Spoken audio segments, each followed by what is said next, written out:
Hi guys, so I'm going to continue with Fahrenheit 451, starting pretty much where I left off.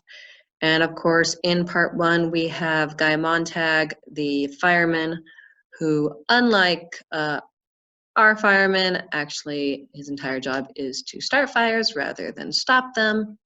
And not only is it his job, but it is something he truly enjoys. And then he encounters this strange, mysterious, unusual 17-year-old named Clarice who does the novel thing of walking around, does the strange, confusing thing of actually enjoying conversations, and does not seem to be scared of Montag at all, which is the most confusing part of all. And her final question that she asks him before she runs away is she asks him if he is happy. And he seems completely baffled by the question. But before he has a chance to respond, she runs into the house and leaves him with his thoughts. So I'm going to pick up from there. Happy? Of all the nonsense. He stopped laughing.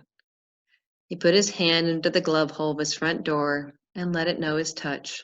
The front door slid open. Of course I'm happy. What does she think? I'm not? He asked the quiet rooms.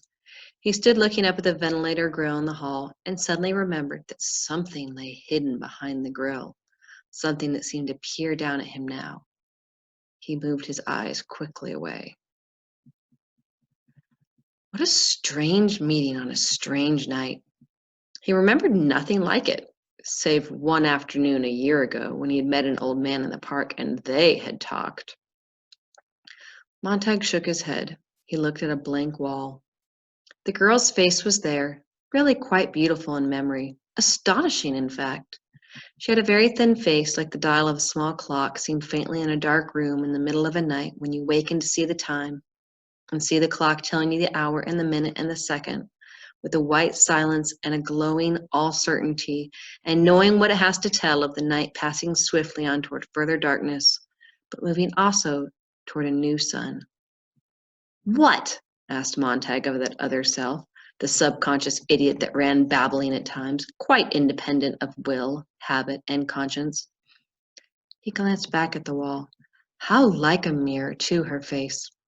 Impossible, for how many people did you know that refracted your own light to you? People were more often, he searched for a simile, found one in his work, torches, blazing away until they whiffed out.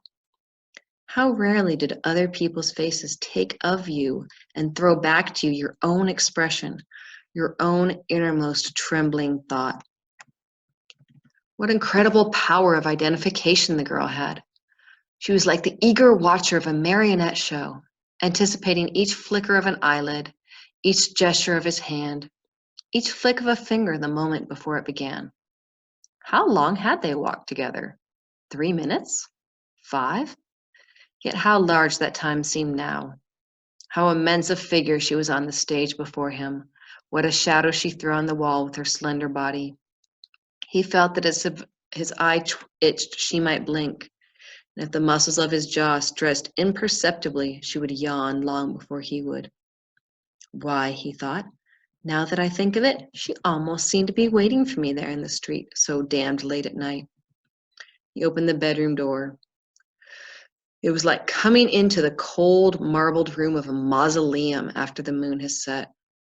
Complete darkness, not a hint of the silver world outside, the windows tightly shut, the chamber a tomb world where no sound from the great city could penetrate. The room was not empty. He listened. The little mosquito-delicate dancing hum in the air, the electrical murmur of a hidden wasp snug in its special pink warm nest. The music was almost loud enough he could follow the tune. He felt his smile slide away, melt, fold over and down on itself like a tallow skin, like the stuff of a fantastic candle burning too long, and now collapsing and now blown out. Darkness. He was not happy. He was not happy. He said the words to himself. He recognized this as the true state of affairs. He wore his happiness like a mask, and the girl had run off across the lawn with the mask, and there was no way of going to knock on her door and ask for it back. Without turning on the light, he imagined how this room would look. His wife stretched on the bed, uncovered and cold, like a body displayed on the lid of a tomb. Her eyes fixed to the ceiling by invisible threads of steel, immovable.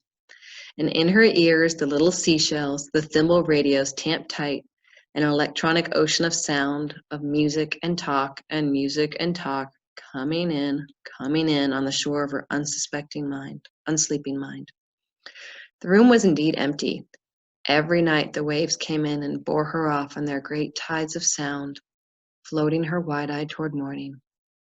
There had been no night in the last 2 years that Mildred had not swum in that sea, had not gladly down in it for the third time.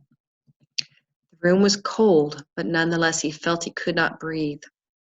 He did not wish to open the drapes and open the French windows, for he did not want the moon to come into the room.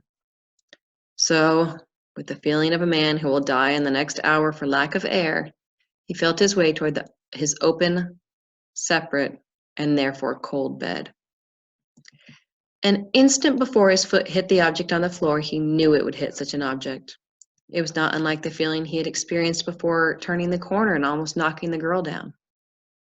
His foot, sending vibrations ahead, received back echoes of the small barrier across its path, even as the foot swung.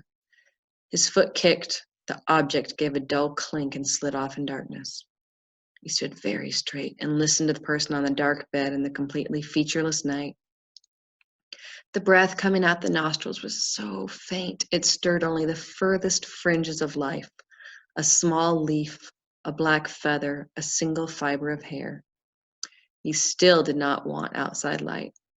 He pulled out his igniter, felt the salamander etched on its silver disc, gave it a flick. 2 moonstones looked up at him in the light of his small handheld fire. 2 pale moonstones, buried in a creek of clear water over which the life of the world ran, not touching them. Mildred! Her face was like a snow-covered island upon which rain might fall, but it felt no rain, over which clouds might pass their moving shadows, but she felt no shadow. There was only the singing of the thimble wasps in her tamped-shut ears, her eyes all glass, and breath going in and out, softly, faintly, in and out her nostrils, and her not caring whether it came or went or came. The object he had sent tumbling with his foot now glinted under the edge of his own bed. The small crystal bottle of sleeping tablets, which earlier today had been filled with 30 capsules, and which now lay uncapped and empty in the light of the tiny flare. As he stood there, the sky over the house screamed. There was a tremendous ripping sound as if 2 giant hands had torn 10,000 miles of black linen down the seam. Montag was cut in half. He felt his chest chopped down and split apart.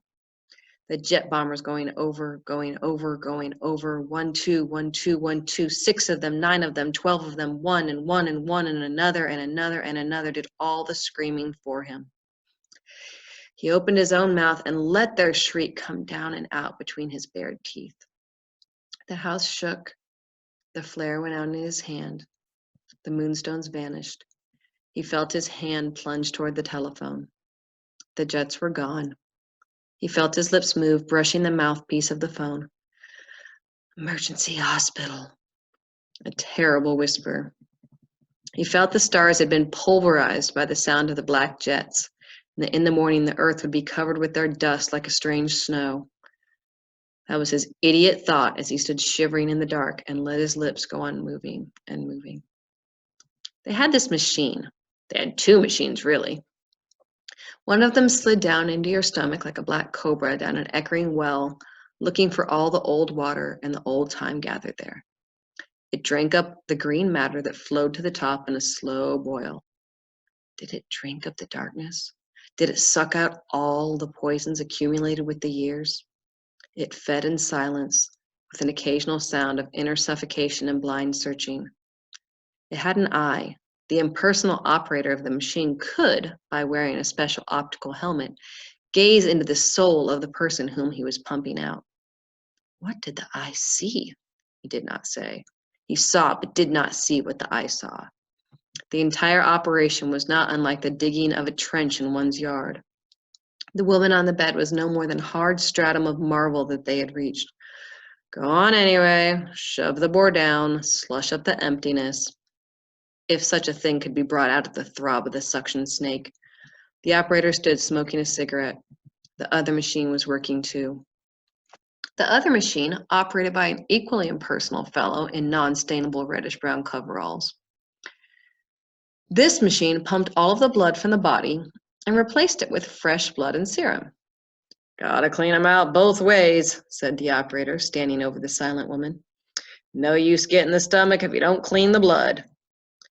Leave the stuff in the blood, and the blood just hits the brain like a mallet. Bang! A couple thousand times, and the brain just gives up, just quits.